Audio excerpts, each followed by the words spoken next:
Welcome into Other People's Shoes. As you know, I am your host, Neil Matthews. Thank you so much for joining us today. Before we get to today's episode, a little message from my friend Katie Horner. Katie, take it away. The event of the year for Christian business owners is just around the corner. Handprint Legacy Live 2021 is virtual this year, which makes it super easy to attend from anywhere in the world without makeup, long flights, or expensive hotel rooms. Thursday through Saturday, June 24 to 26, we'll spend 3 powerful days mapping out your first or next most important steps for your business. I'm Katie Horner. My husband and I have grown from full-time ministry in Mexico to full-time international business owners by understanding and solving the countless marketing challenges faced by Christian entrepreneurs. We created the Handprint Legacy Live event as a safe haven where small business owners, teachers, authors, and coaches strategize, implement, and grow their business. This event is highly interactive and tickets are limited. Grab yours today before we sell out, because 3 days of Bible-based fun and marketing instruction is going to leave you with your next marketing funnel all mapped out. Register now for the 2021 event at handprintlegacylive.com. That's right. If you are interested in this amazing event, please, of course, check out our show notes now. There will be more details on that there. And without further ado, Lucas, take it away. Hey, come take a walk with me, not like you used to do. Do something different and put yourself in other people's shoes. Open up your mind and open up your eyes and change your direction, change your perspective. Welcome into Other People's Shoes. As you know, I am your host, Neil Matthews. Thank you so much for joining us today. Season 8 in full effect. For those of you out there that are still wondering about this Cinderella mentality that we have, we're walking down that road again. Imagine you're on that staircase. Let me help you there. Disney's really good at that, right? That imagination, right? We're in that staircase. You've lost your glass slipper. You're trying to get out of there because the clock has struck midnight and you're still stuck at the ball with the prince. Well, our next guest, I think, is going to help us dramatically change the direction that we're heading in our life. In fact, I really like this person already. Part of the reason why I like her, well, she's just kind of in the backyard of my boys. She's just south of them, coming all the way from Hickory, North Carolina. Help me welcome in my new friend. Met her on Clubhouse. I always like telling people where I meet people because it's always fun. My new friend, Deb Shannon. Deb, how are you today? Awesome. My fellow Tar Heel from Clubhouse. It's meant to be. I'm so glad we're together today. Well, here's the thing that I really love is as soon as I said I was a Tar Heel, like, I think we just immediately became like really long lost, like young, like you're my younger sister almost now, right? I mean, I'm not even going to say your age because that'd be mean and inappropriate, but we'll say you're my younger sister right now, right? Yeah, of course. Absolutely. It's Tar Heel love is real love. It's very sticky. It's why, the tar is sticky. So it works. And we just kind of smush together and that's it. It's permanent. Love it. We'll talk about sticky because I feel like we're going to walk down a road together of kind of some sticky spots that you've been in, that you were stuck in, that now you're not stuck in any longer. And you're really going to help us today find that sweet spot to hopefully get unstuck, because you have a vast experience. We talked about that in the opening bio. So I'm hoping folks are going to stick around today, because if they're stuck right now, you're going to kind of provide some adhesive scraper perhaps to get us unstuck. And so I'm looking forward to this. And so I'm really excited, especially a fellow Tar Heel, because I just feel like this is just going to be fun. So before we get too far down the road, that staircase, before we get into more of your story, because it's an awesome story and it's one people need to hear, I got asked this most important question of all time. Now, help me with this, because you're a Southern girl, right? Yes, I couldn't be more Southern. I come from actually the Sunshine State originally. So I'm borderline subtropical as a native Floridian. Yeah. Okay, so that's even better. So I've heard it. So you're gonna have to really help me with this. Get me unstuck from this, our first unstuck moment. Is it inappropriate to ask a Southern woman her shoe size? Oh, good question.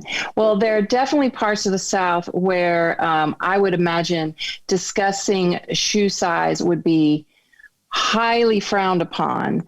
But if you go far enough south in Florida, everybody's barefoot and everybody knows the jig is up. Like it's just out there, like you know somebody's foot size because it's just right there. Yeah. So there's no hiding how big there's no hiding. the foot is, No. how small it is. Interesting. Nope, Okay. there's no hiding. All right, fair enough. So we won't ask your shoe size, but we will ask because I think it's still a fun question to ask. Because again, if we're going to get in those shoes today, we got to know kind of what style, what brand we're wearing. So with that, what style and brand are we wearing today, if you don't mind sharing? Oh, interesting. Yeah. Well, I have become firmly wearing athletic shoes. I mean, it's all over for me. The cute shoes are done. The weather is nice. It's great to be outside. I'm constantly looking for opportunities to exercise. So I'm always going to be in an athletic shoe, but I am not brand loyal. I'm color loyal. What color are you wearing then? If you're not brand loyal. Well, no, I'll give you one guess. Oh, is it light blue? It's light blue. Oh, that already warms my heart. So I'm just wondering from a Tar Heel to a Tar Heel, and honey, I'm already going to give you $1 on this episode. Here we go. For those that don't know, every time I mention my wife, I have to pay her $1. And let me just tell you, I'm in talks right now with some banking institutions to get a loan to pay back said dollars. But is there a wrong amount of light blue to either have either A, in your wardrobe, or B, on your feet? I mean, is there a limit to how much you can have? I'm asking for a friend.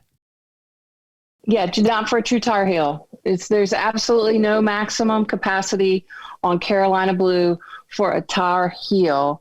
And there's a reason for that, because for us, the color of the sky is Carolina blue. Nothing is bigger than a blue sky in Carolina. So like, how in the world could you max out on blue? It's just not possible. It's the color of the sky. It's the sky. Oh man. Come on. I might just have to put that on like loop repeat when I'm having kind of a down day, because that was awesome. So I'm sure people didn't want to come here and hear about our fandom and our love affair with North Carolina. I mean, they may, I doubt it though. But I want to get into your story, because I'm wondering about like what moment in your life was maybe the stickiest, the stuck moment. What was the hardest moment that you kind of had to get yourself unstuck from to kind of really rise up to where you are right now? Yeah, it's it was, and I had been in what I thought were the most stuck places I'd ever been in until I got to the moment you're describing. And I'll never forget, it's just, you have these crucible moments, right? And for me, it was the moment when I became aware of the reality of where I was at this point in my life, which was that in 6 months' time, I had lost my health, my physical health. I had lost my mental health for a time. My youngest child moved out of the home, so now I'm an empty nester. A long-term relationship came to its conclusion. Therefore, we got to get rid of the house. We got to get rid of the car. We got to get rid. And at the end of all of that, my company reorganizes and my position is eliminated. So I'm literally sitting in a small rental unit with nothing in my life being recognizable. Not one thing that had been familiar was remaining for me. And I don't say that like poor me. I just say that like in that moment, it was as if I don't know where I'm at. I don't know where I'm going. I don't know what to do. I don't know what's next. I don't know what I should be doing or shouldn't be doing. Like it was that kind of that moment of I have no idea. The slate is completely blank. And I didn't realize that that's the ultimate moment of opportunity at the time. At the time, it felt like a stuck place, because literally everything that I knew was kind of not there anymore. It was all changed. So that was quite a moment for me. In all seriousness, and first off, I think we've kind of turned a corner a little bit. Like we had some fun, we had some laughs, and now I feel like we're really having some heartfelt moments here. Because for me, when I hear that, I hear kind of almost the Job from the Bible situation, which, you know, he lost everything, lost his family, lost his house. I mean, life just had everything implode around him. He's sitting, you know, in a pile of rubble, scraping his sores, and they're oozing out. And his wife comes along and she's like, listen, Job, you should just curse God and die. And not that you are Job or anything like that, but in that moment, I wonder too, and again, maybe we're going down a road, maybe, I don't know, I'm leaning heavily into that Tar Heel love here, but in those moments of just so downcast and just pain, was there ever a moment that you're just like, listen, I just don't even want to live anymore. I just want to give up. I guess I have kids, but I just don't want to even get up and breathe anymore. You know, and that's maybe that's where, call it luck or call it whatever, but there's a part of my personality that's the eternal optimist, and that little tiny ember of optimism that was still remaining, that little tiny spark was still there somewhere. So no, I didn't get to that point, but I will tell you that I had a different place of darkness, which was when I referred to kind of losing my mental health. At the risk of sounding dramatic, it was a depression, and it was a result of what had happened to me in my health. And I was warned that this was a potentiality, that I might have what's called a situational depression. But for someone like me, who's used to kind of riding high and being positive, when you go off that cliff mentally, and it's a big fall. When you're used to being kind of an up person, and you end up in a depression that for me was very pervasive, and it felt very permanent, and I could not see the edges of it. I was in a fog that had no end. That's as close to what you're describing as I ever want to feel. And I literally in those moments would call my friends around me, my loved ones to me, and I would say, will you let me just touch your arm, or will you just hold my hand? Because I know you're not in the fog that I'm in. I know you're not in the dark place that I'm in, and I know you're okay. So if I can actually feel your presence, then that means I'm actually okay too. I'm just not aware of it yet. And that's a form of salvation that I'll take all day long. That is absolutely the moment when friends and loved ones become heroes without having to do a single thing but be there for a person. And it's why I do the work I do. There's nothing, there was nothing that was more meaningful in that moment for me.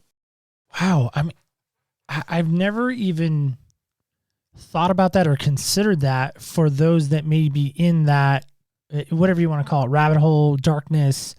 You know, I mean, there's so many adjectives you can insert in there. Maybe they're living in Durham. Who wants to live there? It seems like a pretty dark place.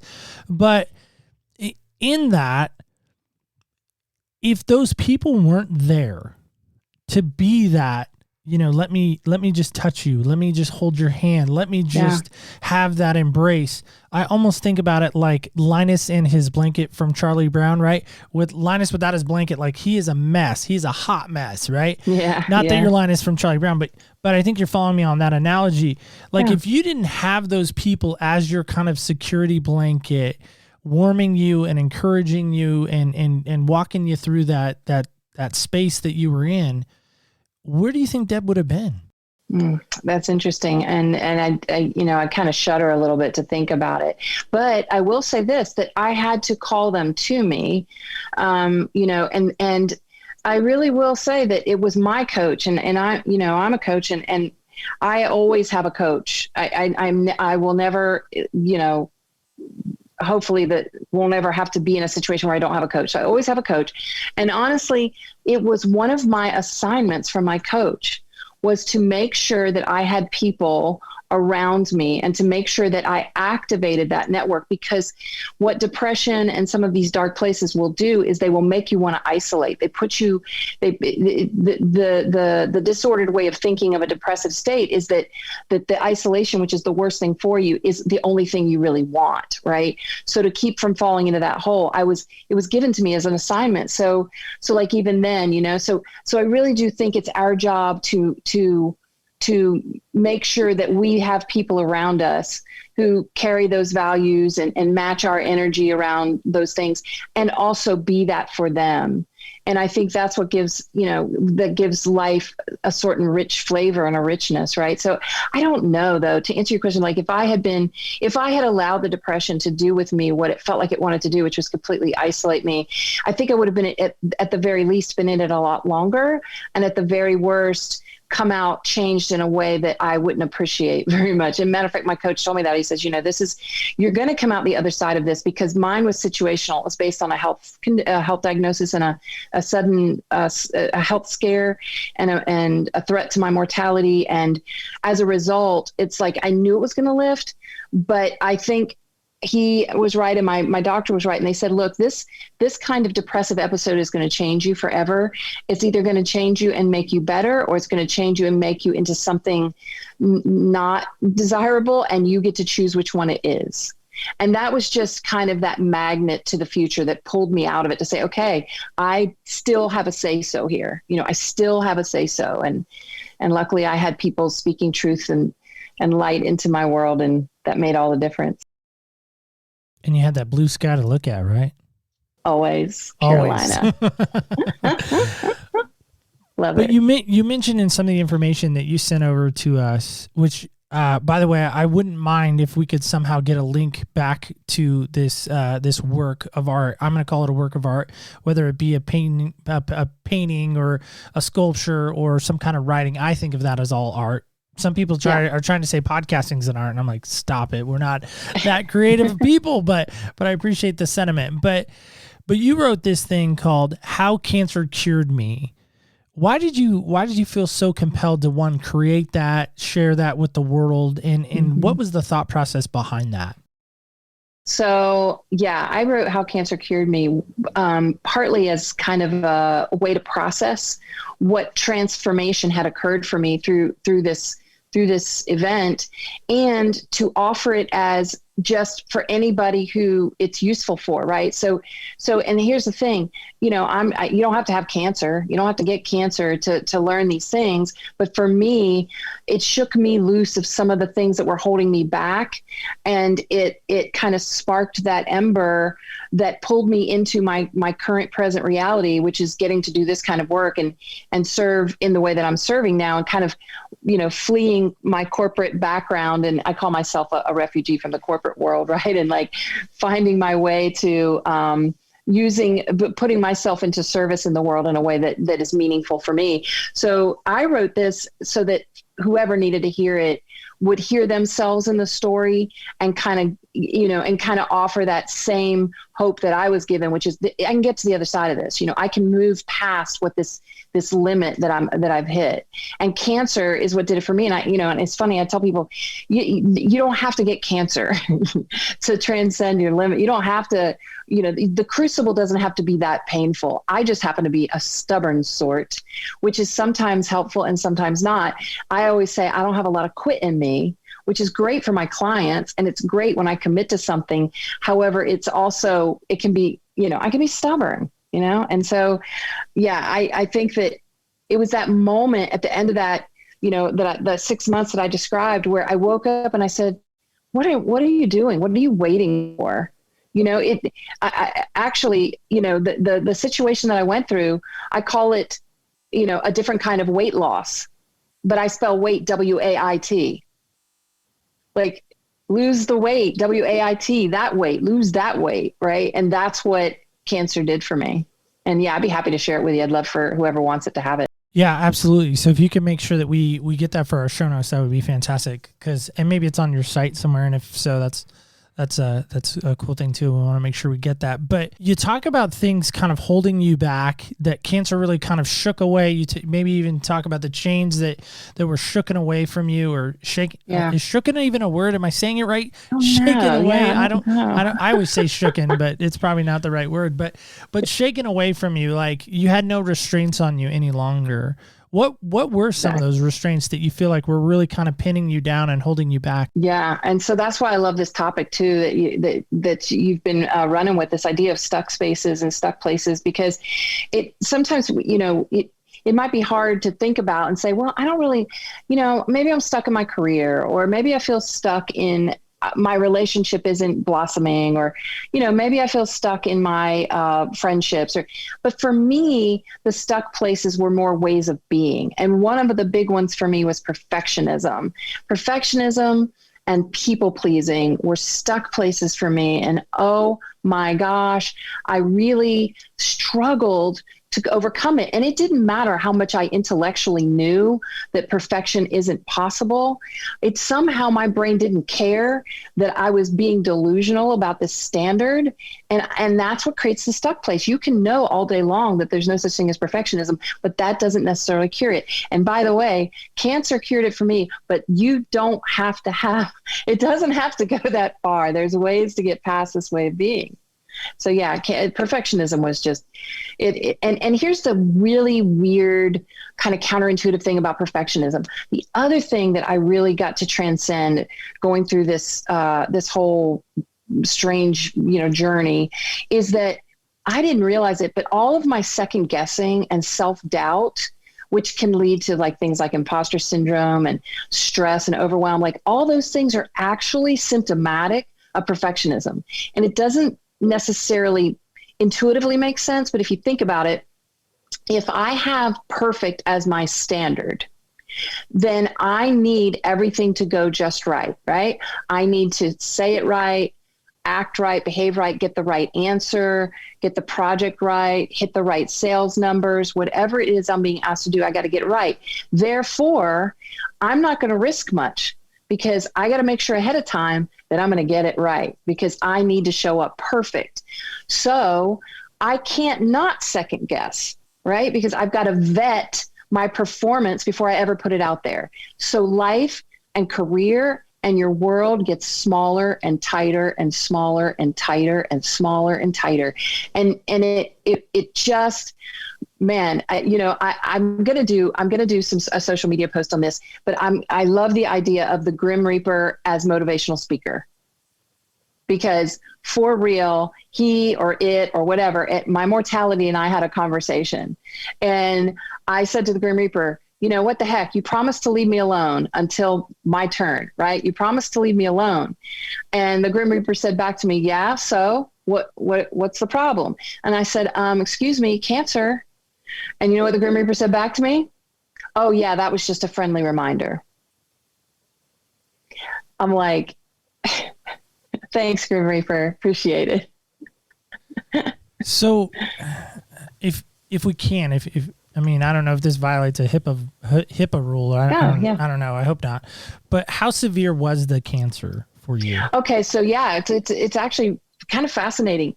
I just went for a physical, Neil. It was like no big deal. I just went for a physical. I had this funny little symptom that was absolutely just kind of silly. It was just like a little faint little whistle sound that you would hear every now and then when I was talking. There was no pain. There wasn't any dramatic symptoms. Nothing was wrong. Nothing about me was different.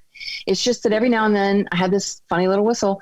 Luckily, I had a pretty intrepid physician who said, well, we're going to chase that down. And 6 months later, I ended up in exploratory surgery because it was determined or theorized that I had a lymph node in my chest wall that had calcified and was crushing my airway.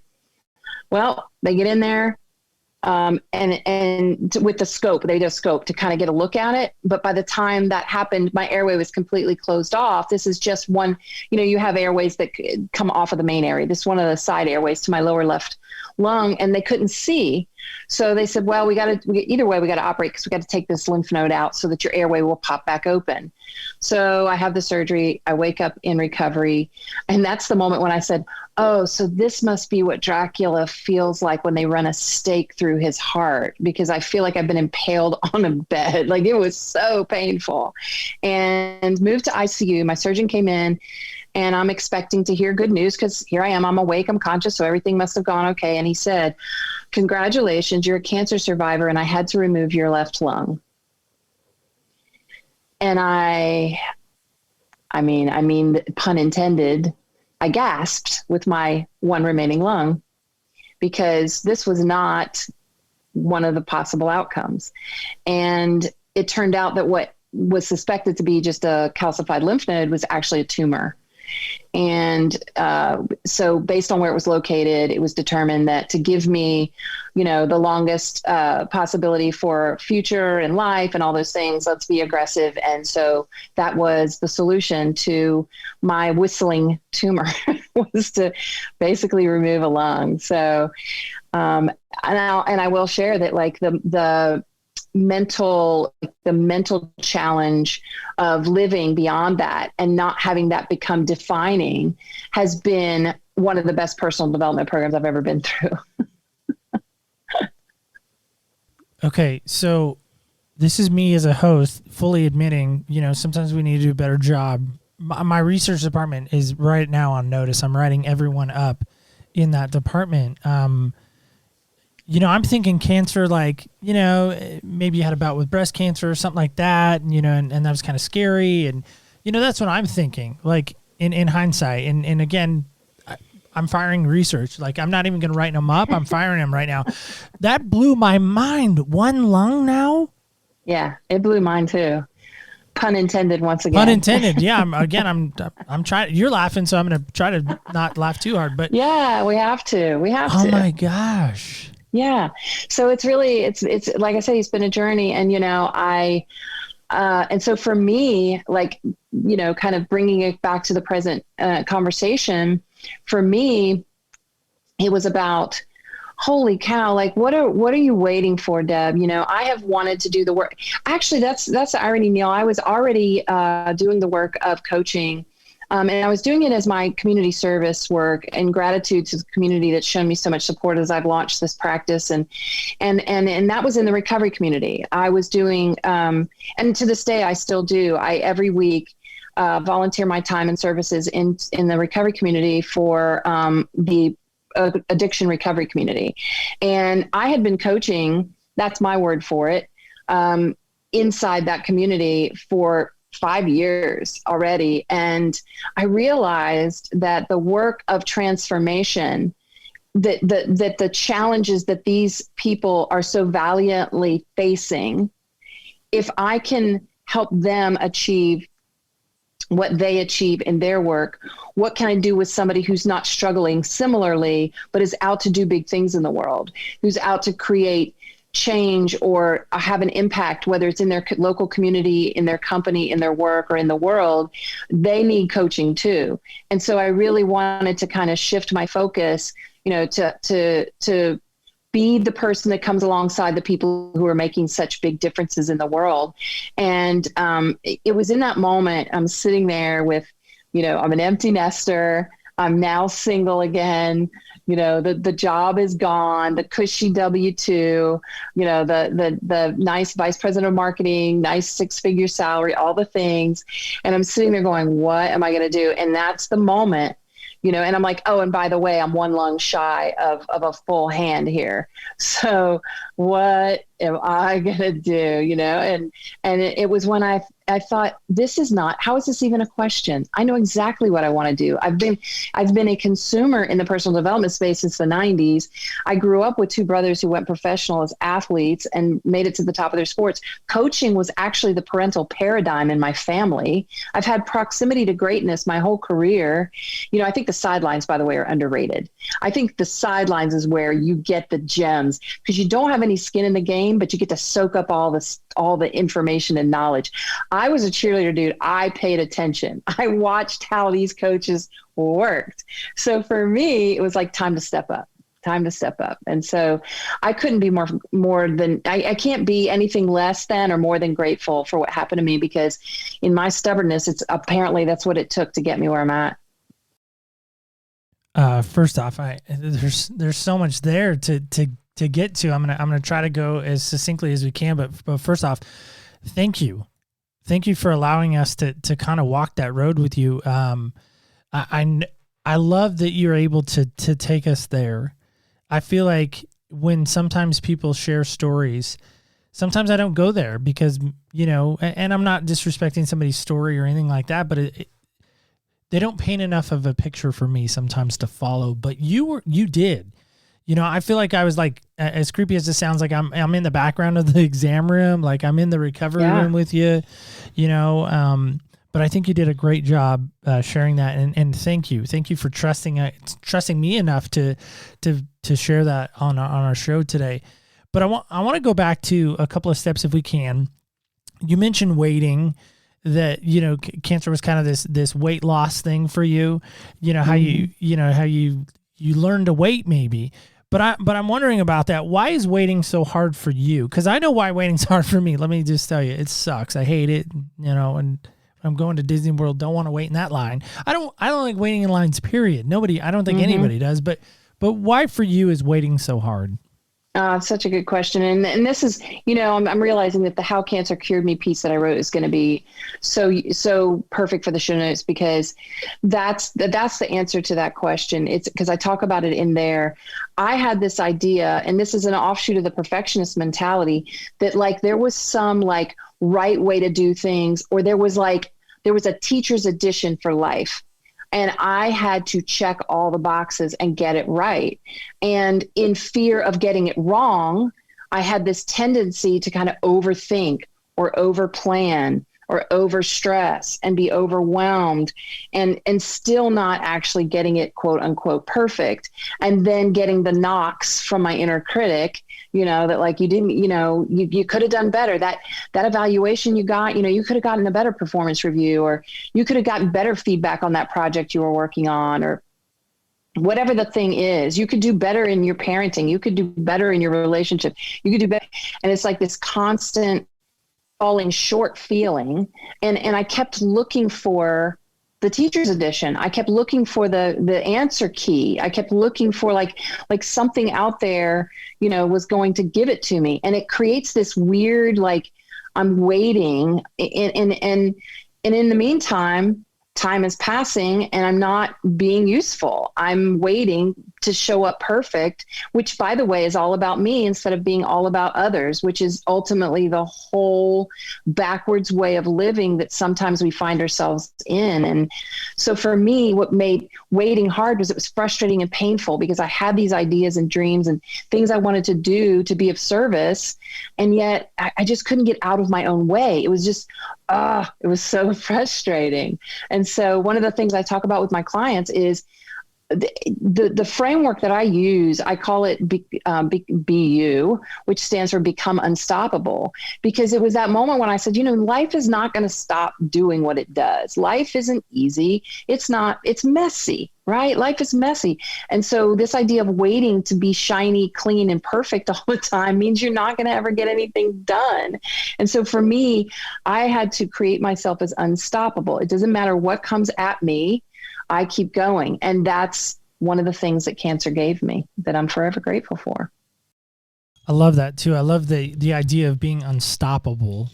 I think too many times I myself am putting myself in my own shoes here, that I have that defeated thought, because I think, well, I'm just no good. I think back to previous insecurities. I have dyslexia, I have this, I have that. I'm never going to be this unstoppable person. But what you're telling me is that is possible, and that is doable, and that is something that I can definitely achieve if I'm hearing you correctly. Yeah, it's exactly. And what you said is the where the reversal comes, right? The idea of I'm never going to be whatever, and I'm not going to measure up. I have the same, and I'm telling you from my anecdotal evidence, everybody has a form of this to whatever degree they have it in different areas of their life. And so we become, comparadashians, and we walk around and we hold ourselves, up against these standards that are external to us, and we're always measuring ourselves against that. And so what that does is makes it all about me. It makes it all about us. And when I flip it and make it all about them or the others I can serve, I stop comparing and I start contributing. And that's when I become useful and my life gains meaning. And to bring it back to the Tar Heel Nation, when you watch a basketball game, do you ever hear them say, oh, wow, yeah, he's 110% of his height is 110%. You'd be thinking, wait, his height is what? Yeah, that player is 110%.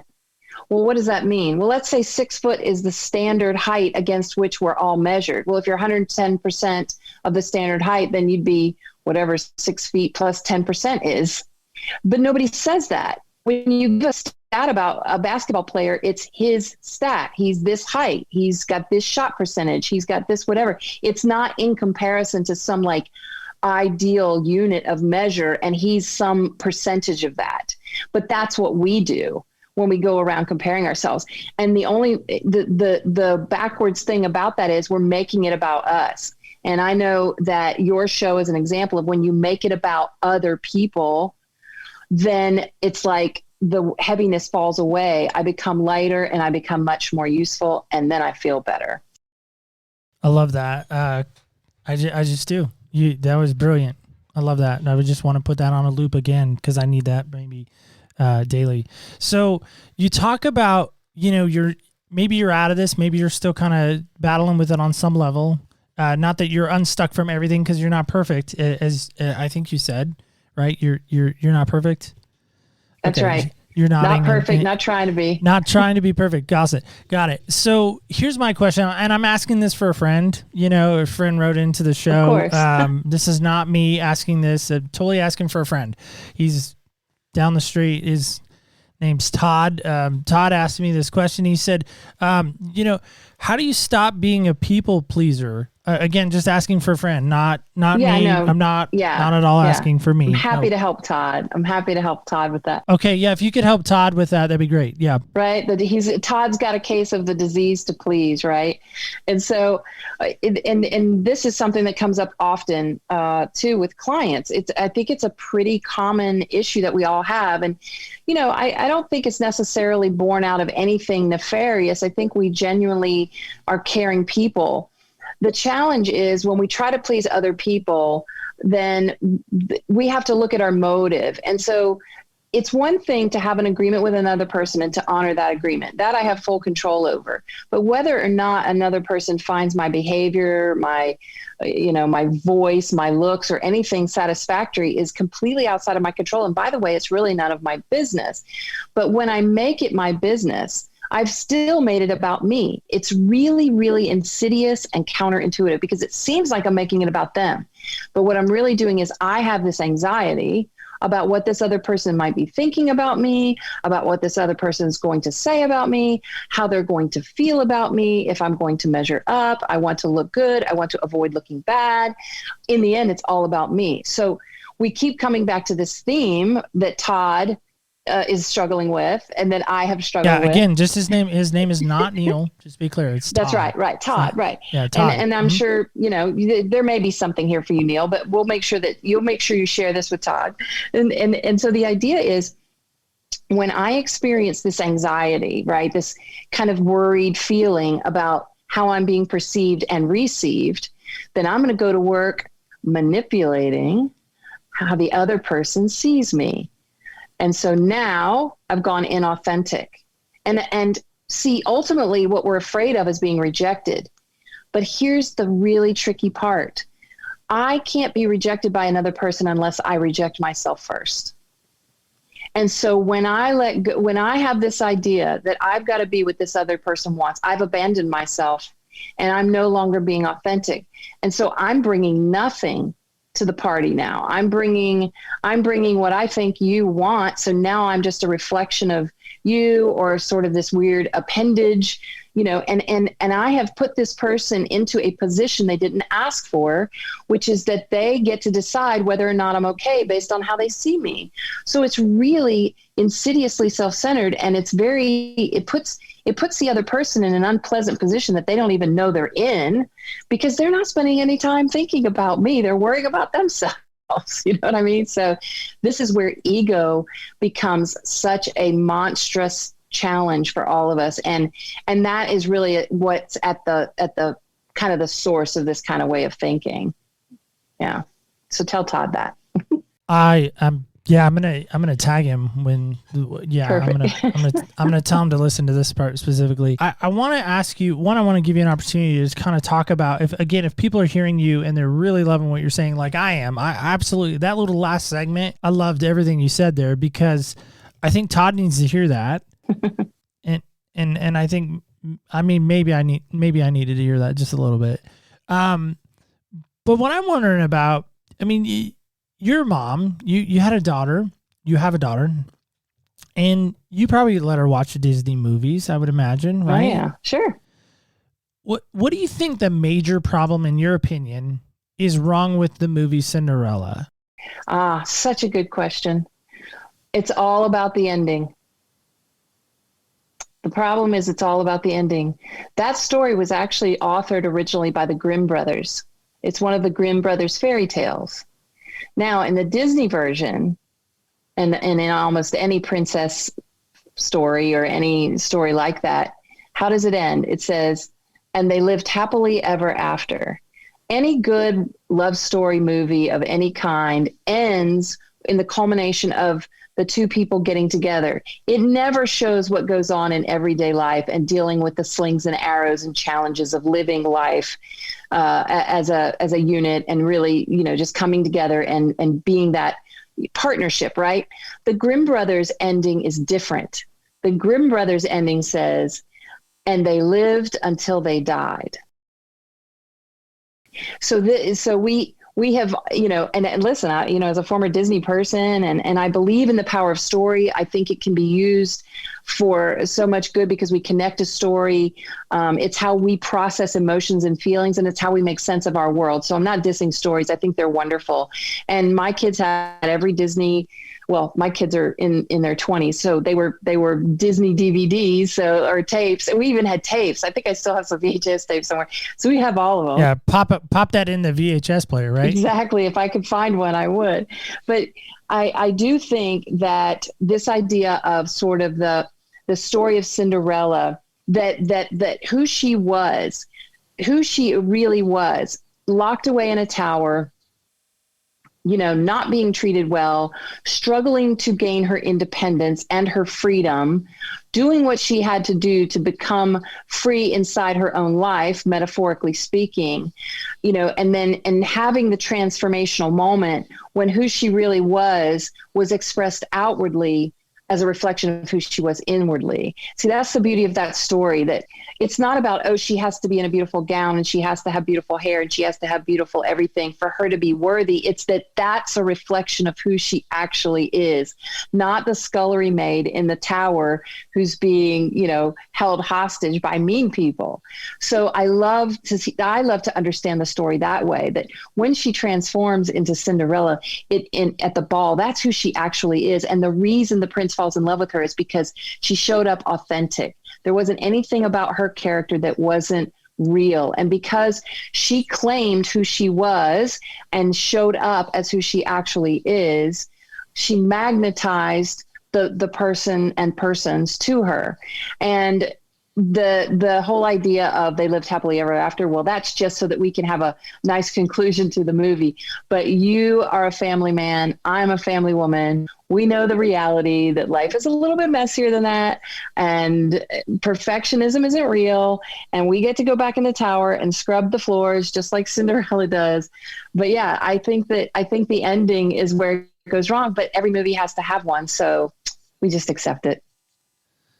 I tease my sister Angel. That was fantastic, by the way, too. I tease my sister all the time. She's single, and I think I'm going to have to put her on the mentioned payroll list, too, because I do mention her quite a bit. But I love her. That's why I mentioned her. But, she's a single mom, and I tease her all the time. You just got to find that Hallmark dude. You just got to find that. He's out there somewhere. Yeah. Maybe he's on aisle 6 at Costco, looking at the tires or who knows what. I don't know. But she always makes fun of me, like, I'm never going to find a Hallmark guy. I'm like, I know. Yeah, we'll find you one. Maybe. It's tough, though, right? You and the Disney story writers, right? And so, by the way, you might let your sister know that the most coveted thing in the whole Cinderella movie was something made of crystal. And what was that again? Just to remind me, it's been a minute since I've seen the movie. That magical slipper.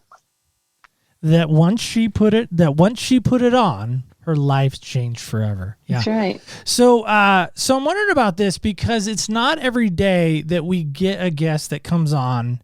I mean, people quote all kinds of people, theologians, authors, they quote all these like big name celebrities. And then all of a sudden we have Deb Shannon come on and she quotes Yoda. We always ask people like, hey, what's a quote or a phrase that really resonates with you? So I'm not even going to do my Yoda voice because I'm not even going to butcher it because Frank Oz, that would disrespect him. But you say this. So there's either do or do not. There is no try. But in that, like the next thing that happens after that, like we know that line, we're pretty famous with that line. Like people have seen the YouTube video. Luke Skywalker says, how, like he's mystified. He's like, how did you do that? And Yoda says, because you didn't believe. He failed because he didn't believe. Mm-hmm. And so what I'm wondering, as a coach, has there ever been a moment where you had to learn how to fail in order to be better at what you were? And if so, maybe talk about that. The only way I learned how to be better was through failing. So, it's interesting. We think that, mistakes are things to be avoided, especially those of us who love to be people pleasers and perfectionists, right? That like mistakes are like the bane of our existence. Todd, he's a jerk. But Todd. I mean, he's not a jerk, right, but yeah, right. Todd. Me and Todd, right? We're scared to death of making a mistake, but it absolutely, like there were things, well, how about this one? This is an interesting one. I had actually launched, this consulting practice before the cancer situation, right? I had actually launched a consulting practice. My marriage had come to an end. It came to its completion. That's what I call it. Some people call it a divorce. It came to its completion. We did well for 20 years and we remained friends. So we're very proud of that fact. But what was interesting was I started this consulting practice afterwards. And I did that for a year. And in doing so, it put me in the public eye because it was an economic competitiveness plan for our region. So I was on TV talking about it and on the radio talking about it. So I became a little more visible in the community.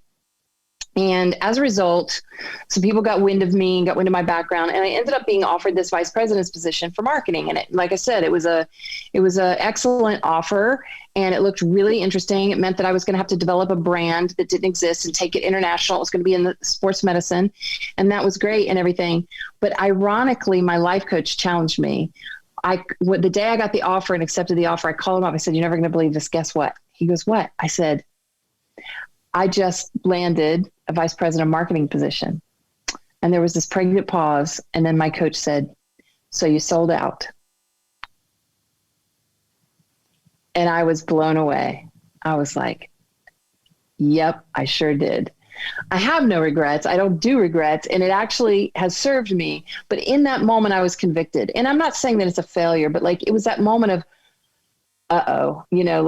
did I just take a left turn when my life was going in a particular direction? So, but as a result of doing that work, like once I had made the commitment and I took that job, I then proceeded to turn it into what I needed it to be for this next step. So I think that we can take anything in life, and that's kind of a big life intersection, right? But there's little things along the way too. There were things that didn't go right in my marriage. There were things that I could have done better all the way around. And if I don't take the lessons from those things, then I've wasted an opportunity. And I, by the way, in my family, am the academic athlete. I was the high school valedictorian. I graduated first in my college. Like I don't miss out on lessons. Lessons in me get along. So somehow that's why I say how cancer cured me. There were so many lessons and things for me that I'm just a student of life. And failure is just another word for I overcame a hurdle life threw at me in order to grow me. I just think that's great. And I think so many times, right, we think lessons are there to crush us and destroy us and push us down and bring us back to reality and wake us up from the fairy tale that we thought we could do, but we can't. But you're saying, if I'm hearing you correctly, we got to take everything, the good with the bad, the lessons with that, and do something amazing with it, right? Right. And for me, I did a leadership training the other day, and one of the things I said to the room full of people was, I said, leaders are climbing mountains with no tops. And so this is why, for me, the word becoming unstoppable. It doesn't mean I'm perfect. It doesn't mean I get it right. It doesn't mean I don't fail. It just means I don't stop. It also doesn't mean I don't rest sometimes and pause, but that's different than getting stuck. So this Tar Heel rubs a little sand on it so I don't stick to too many things, because you put sand on tar and it's not sticky anymore. You rub a little. See, I'm from Florida. Everything gets fixed with rub a little sand on it. Well, that's true, right? So I want to close with this thought, and then I want to give you an opportunity for, again, if people are honest to God resonating with what you're saying, which how could they not? I mean, if you're sitting there right now and not getting something out of this, you probably want to really, really, really, really rethink your life, because I think what you've given us today are absolute gems, and even some diamonds, and maybe even a glass slipper or two to really change that direction of our life. So this is an amazing quote. And by the way, maybe you'll be surprised. Maybe you've heard it. I don't know, but I'll tell you who the author is of said quote after I hopefully try my best to read it here. You are built on failure. Use it as a stepping stone. Close the door on your past. Don't try to forget the mistakes, but don't dwell on them. Don't let it have you, your energy, or any of your time, or any of your space. Do you know who said that by any chance? I do not, but I'm vibing with whoever this is. Johnny Cash. Love Johnny Cash. You got to walk that line, right? You got to walk that line. And I so like when the don't dwell on it. Yeah, when I'm hearing you say all this, like, I'm immediately thinking of this Johnny Cash quote, right? Because I remember that it said something about stepping stones, and you were kind of talking about that. And I thought, you didn't dwell on your past. I thought this quote really encompasses kind of who you are. Maybe I'm judging a little bit, but you're talking about being built on failure. Right. And using it as a stepping stone to really close the door on that past relationship, that past, work, define your identity, that being snatched away from you, that you don't forget about those mistakes. No. But you don't even dwell on them either. No.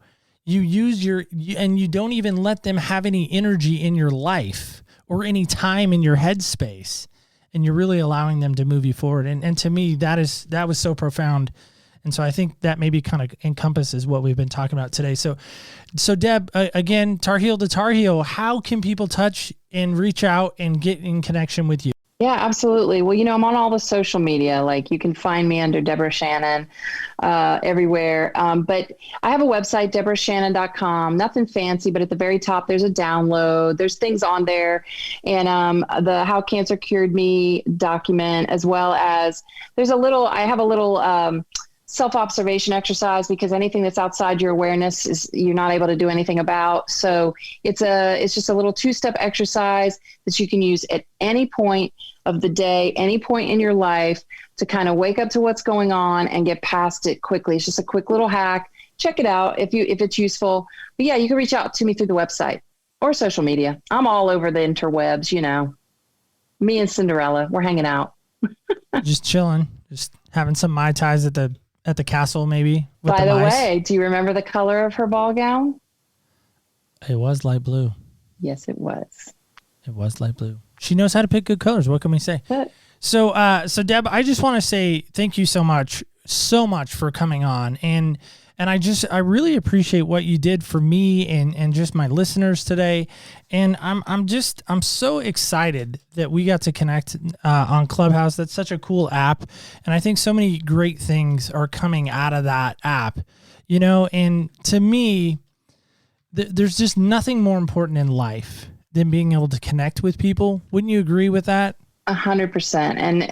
And the format you use with your show and podcasting is so wonderful, because you get to hear the person and the intonation, the inflection, the emotion, the reality of the human that's on the mic and the person that you're talking with. And everything for me is created in conversation. I had somebody ask me one time, do you collect anything? I said, I do. I collect conversations and I collect connections. So you get to do it for a living. I'm a little envious. I might have to steal that. Is that copyrighted anywhere? Because now that's mine. I want that. So, but Deb, before we let you go, I think I would be amiss as a host not to at least give you just this opportunity right now. You've been to the Dean Dome, which I'm a little mad about. We're gonna not dwell on that. We're gonna move past that failure of my part. But I don't know if you know the capacity of the Dean Dome. Do you? I had to Google it just to make sure I was right. But do you know just offhand without Googling? I don't. Is it like 8? Is it 6 or 8? Now you're really guessing. So it's actually according to Google, 21,750 people. Which, just bragging a little bit here, peacock moment. My show has actually been downloaded over 21,750 times. And so in my mind, I thought, I've already spoken to the crowd of the Dean Dome, so I can stop podcasting now forever if nobody ever downloads it again. I'm okay with that. Love it. But if I were to go center court with you, right? We got all walks of life. We got young from, let's say, 15-ish age, all the way up till, let's say, I don't know, my mom's age of, she'll be mad if I say it, but we'll just say in her 60s. but we got the whole range there. Right. I hand you this microphone that I'm talking into, and I say, Deb, here's your moment. We don't know why they're there, but they're there. And somehow you get to be the keynote speaker. And I hand you this mic, and I say, Deb, 21,700 people want to hear from you. What are you going to tell them in that moment? What I'm going to say is the answer is never out there. The answer and everything you need is within. And that's where you're going to find what you need. All right. I love it. And I think some people would probably maybe get a little misty-eyed because they probably wouldn't believe you, right? That's right. That's right. It's hard. It's in that's why the idea of How Cancer Cured Me and, just kind of that piece that I wrote was about, realizing that it doesn't matter what happens. It doesn't matter what comes at you in life. We have this tendency to compare and contrast and look out there and measure ourselves and judge ourselves. And we think happiness is out there, and we think the answer is out there, and we think the problem is out there, and we think the solution is out there, and only to realize, and these quotes, that the kingdom of heaven is within.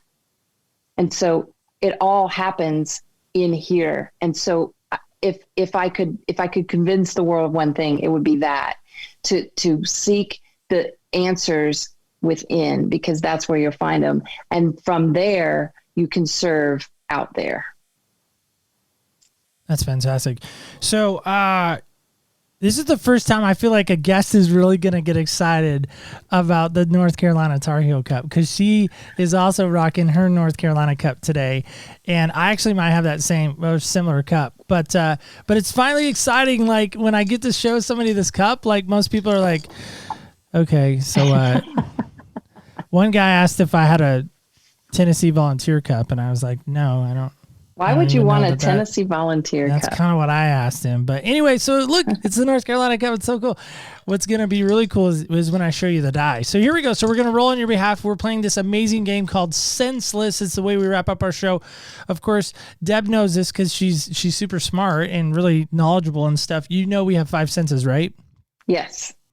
Okay. Now, you're also aware that I've heard women actually have how many senses? Really? Help us with that. Well, I mean, we have all the senses. Pick a number. We have all of them. We fall short nowhere. Okay. All right. So that whole 6 sense thing doesn't. I see 6, 7, 12, whatever you need. We have all the senses. Whatever it may be. Okay. So I'm rolling on your behalf because you're in Carolina. And so look at what that is. Sweet. So that actually symbolizes the number 1. It is actually a Carolina die that my so cool. single sister Angel. So if you're listening and you're a dude out there, never mind. I don't want to do that. Angel will be mad at that. But anyway, so here we go. So this, which is so weird to me, I just think the die knows. It's been sitting here the whole time listening to us, and it knows what you need to hear and what needs to be asked. So this is how we end our show. Senseless. Here's the question: how do you want others to see you?